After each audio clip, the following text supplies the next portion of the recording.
ఊరికి ఒక ప్రశాంతమైన ఒక తెలియనుండి పాడి పంటలు చాలా పుష్కలంగా పండే ప్రజలందరూ ఆనందంగా ఉండే ఒక ఊరికి ఒక మహారాజు ఉన్నాడన్నమాట.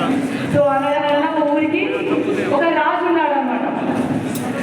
ఆ రాజుకి యుద్ధాలు లేవు.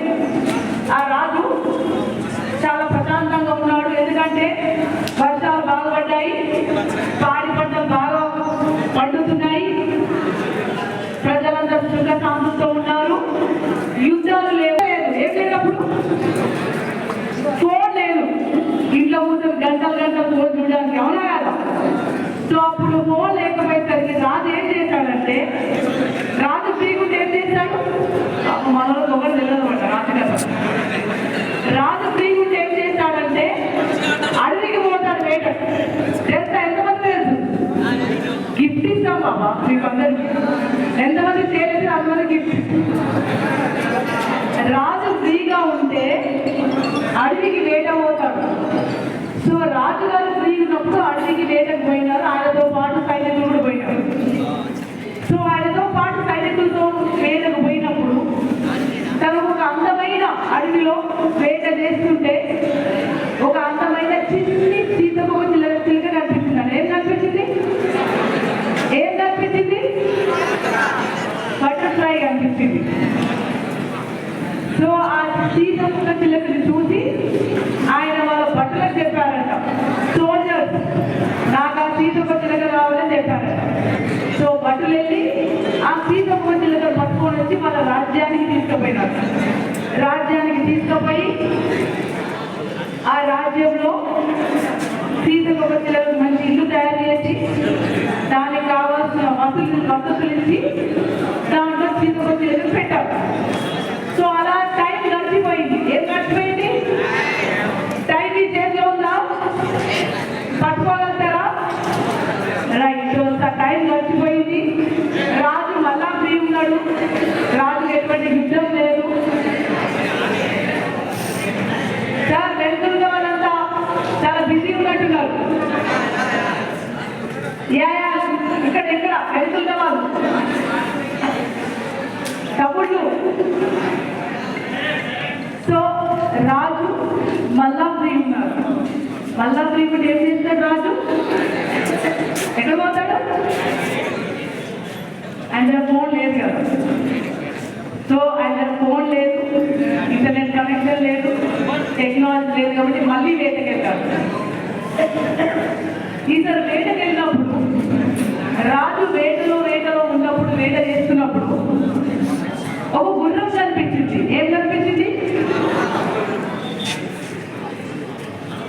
Black horse, white horse. ఏ గుర్రం ఎక్కువ పరిగెత్తుతుంది? వైట్ హార్సా, బ్లాక్ హార్సా? బ్లాక్ హార్సా, వైట్ హార్సా? Black. Right. So white horse కనిపించిందంట. అది చాలా ఫాస్ట్గా పరిగెత్తుతుందంట. అయితే రాజుకి చాలా హ్యాపీ ఫీల్ అయ్యాడు. ఇంత స్పీడ్గా పరిగెత్తే హార్స్ నేను చూడలేదు. మళ్ళీ ఎవరికి ఆర్డర్ చేస్తాడు రాజు? బట్టలకు ఆర్డర్ ఇస్తాడు.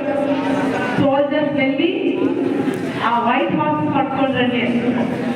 సో సోల్జర్స్ చాలా కష్టపడతారు ఆ తెల్ల గుర్రాన్ని పట్టుకోవడానికి. కానీ సోల్జర్స్ ఫెయిల్ అయిపోతారు. ఎందుకోసం ఫెయిల్ అవుతారు?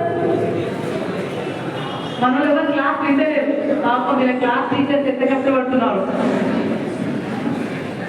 సో ఆ హార్స్ ఆ గుర్రం చాలా వేగంగా పరిగెత్తారు. కాబట్టి మన భటులు కూడా బాగా అలసిపోయారు కదా. 10 ఏళ్ళ నుంచి భటులు ఎక్సైజ్ చేయట్లేదు, యుద్ధాలు పోవట్లేదు కదా.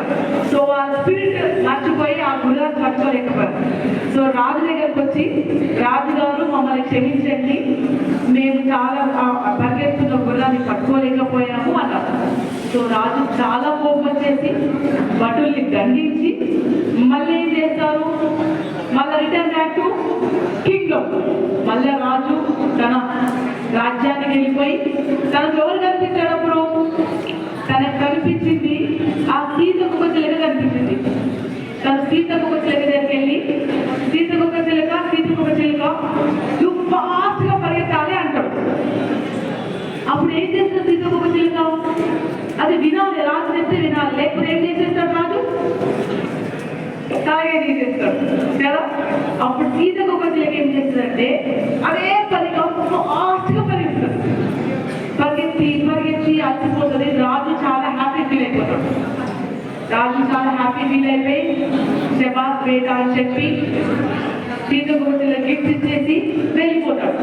పాపం సీతకు చిలక చాలా అలసిపోతాడు.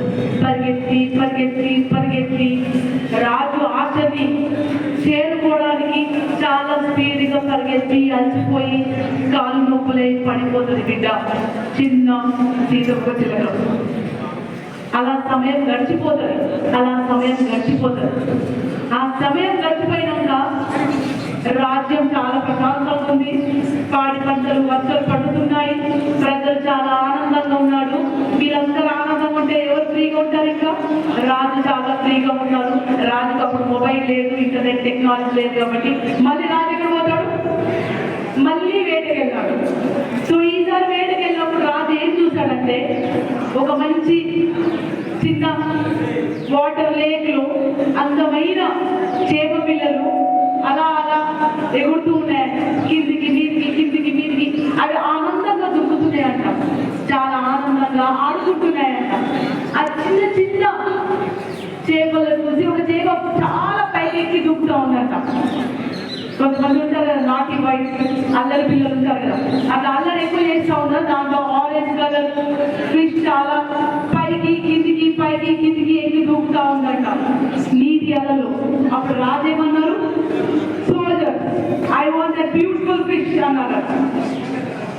మళ్ళీ సోల్జర్స్ ఏం చేస్తారు? ఆల్రెడీ బద్ధకంలో ఉన్నారు వాళ్ళు, ఎక్సర్సైజ్ లేదు కదా, బ్రెయిన్ యాక్టివ్ లేదు, బుర్ర యాక్టివ్ లేదు, బాడీ యాక్టివ్ లేదు, ఎందుకంటే యుద్ధం లేదు, టెన్షన్ లేదు కాబట్టి కదా. సో వాళ్ళని మళ్ళీ ఆ ఫిష్ని చేపల్ని పట్టుకోవడానికి ప్రయత్నిస్తే చేపలు దొరకలేదా, చేపలు దొరకలేదట. సో రాజు దగ్గరికి వచ్చి తల దించుకొని, రాజుగారు నన్ను క్షమించండి, ఆ చేప దొరకలేదంటే రాజు వాళ్ళ కోపం వచ్చి వాళ్ళకి దండించి మళ్ళీ ఎక్కడికి వెళ్ళాడు? మళ్ళీ రాజ్యానికి వెళ్ళాడు. రాజ్యం వెళ్ళగానే ఎవరు కనిపించినారు రాజ్యంలో? అచ్చింది సీతకోచిల కనిపించింది.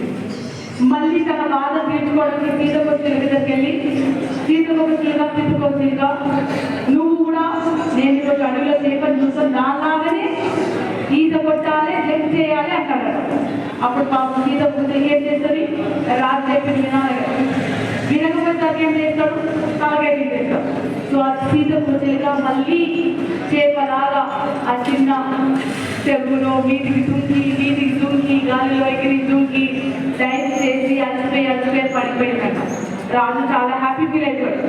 సో నైస్, ఎంత బ్యూటిఫుల్ గా మీరు జంప్ చేశారని సీతకు ఒక చిలుకకు గిఫ్ట్ ఇచ్చి రాజు వెళ్ళిపోయాడట. కానీ ఆ పసికందు ఆ చిన్నారి సీతకు ఒక చిలుక కన్నీళ్ళు అయిపోయి తన రెక్కలు విరిగిపోయి తను ఎంతో బాధతోని కుమిలిపోయి వెళ్ళిపోయి పడుతుందంట. ఎవరు? ఆ చిన్నారి సీతకు ఒక చిలుక. మళ్ళీ తర్వాత 3 రోజులు మళ్ళీ రాజు యాక్సిడెంట్ ఉన్నారు. రాజ్యం అంతా ఆనందంగా ఉంది, మన భటులు కూడా రెడీ ఉన్నారు. మళ్ళీ ఈసారి రాజు అడవికి వెళ్ళారు, వేటకి వెళ్ళారు. ఆ వేటకి వెళ్ళినప్పుడు ఆ రాజు కలుస్తారు, డిఫరెంట్ చూస్తారు. ఏం చూస్తారంటే అందమైన పువ్వులు చూస్తారు, అందమైనగా వేలాదిగా కలర్ఫుల్ డిఫరెంట్ కలర్స్ ఉన్న సీతమ్మ చిలుకలు ఆ పువ్వుల మీద వాలి మొత్తం ఆ ఆకాశం అంతా చాలా కలర్ఫుల్ గా ఎగురుతూ కనిపించాయి. అప్పుడు రాజు చాలా ఆనందపడి, ఎంత బ్యూటిఫుల్ గా ఉంది, ఎంత బాగుంది, సీతమ్మ చిలుకలు ఇంత అందంగా ఉంటాయా, సీతమ్మ చిలుకలు ఇంత బాగా ఎగురుతాయా, ఆ సీతమ్మ చిలుకలు పట్టుకుందామా అని అంటారు. అప్పుడు బట్టలు అంటారు, ఎందుకు ప్రభుత్వాలు సీతమ్మ చిలుకలు ఆల్రెడీ మన ఇంట్లో ఉంది కదా, రాజ్యం ఉంది కదా. అవును కదా అని చెప్పి రాజు అంతటితో ఆగేసి ఎక్కడికి తిరిగి వస్తాడు? అది రాజ్యానికి తిరిగి వస్తాడు. రాజ్యానికి రాగానే ఎవరి దగ్గరికి వెళ్తాడు? మళ్ళీ సీతమ్మ చిలుక దగ్గరికి వెళ్ళేసి, సీతమ్మ చిలుక నువ్వు బట్టర్ఫ్లై కదా, నువ్వు సీతమ్మ చిలుక కదా, నువ్వు కూడా అందరి సీతమ్మ చిలుకల అలా ఆకాశంలోకి ఎదురు అలా పువ్వుల మీద వాలి పువ్వుల మీద కూర్చో అని అంటాడు. అప్పుడు సీతకోసలకి ఏం చేస్తుందంటే ఏం చేస్తుంది? కాలు చెప్పింది వినాలేదా? వినకపోతే ఏమవుతుంది? అంతే కదా. సో సీతకోసలక ఈసారి ఏం చెప్పలేదు. ఈసారి ధైర్యంగా నో చెప్పింది. ఈసారి ధైర్యంగా నో చెప్పింది. నేను ప్రభువా, ప్రియమైన రాజు, నన్ను ఎంతో ప్రేమగా చిన్న ఉన్నప్పుడు తీసుకొచ్చావు, పెంచావు, నాకు కావాల్సింది ఇచ్చావు, కానీ ఈసారి నీ మాట నేను వినలేదు. ఐఎమ్ సారీ అంటారు. I cannot do what ever you have applied అంటారు. ఎందుకని చెప్పండి? అయితే రాజు క్యాబినెట్లో కోపొచ్చి తన మంత్రిని పిలుస్తాడు. పిలిచి ఈ సీతకొచ్చే చిలకని చెరకాలలో బంధించి ఉరివేయండి అంటారు. సో మన మంత్రి బాధ్యత ఏంటంటే what is the role of a మంత్రి, what is the role of home minister of state? రాజుకి నిజ నిజాలు చెప్పాలి, అంతే కదా. సో హోమ్ మినిస్టర్ వచ్చి మన మంత్రి గారు వచ్చి ప్రభువా, సీతకొచ్చలుగా కరెక్టే చెప్పింది, తనకి ఎగరలేదు, నడవలేదు, గాలిలో అలా తేలలేదు, తన అందమైన రెక్కలు లేవు అంటారు. ఎందుకోసమని అంటే అది సీతకొచ్చలుగా దేని కోసం పుట్టింది? సీతకొచ్చలుగా దాని రెక్కలు, దాని కలర్ఫుల్ రెక్కలు ఆకాశంలో ఎగరడానికి, అలాగే పువ్వుల మీద వాలి ఆ పువ్వుల్లో ఉన్న స్వీట్ తీసుకోవడానికి అవి ఆ జీవన ప్రయాణం సాధిస్తాయి. కానీ మీరు తమ్ముళ్ళు వింటున్నారా? ఆ సీతకొచ్చలతో మీరే చెప్పచ్చు.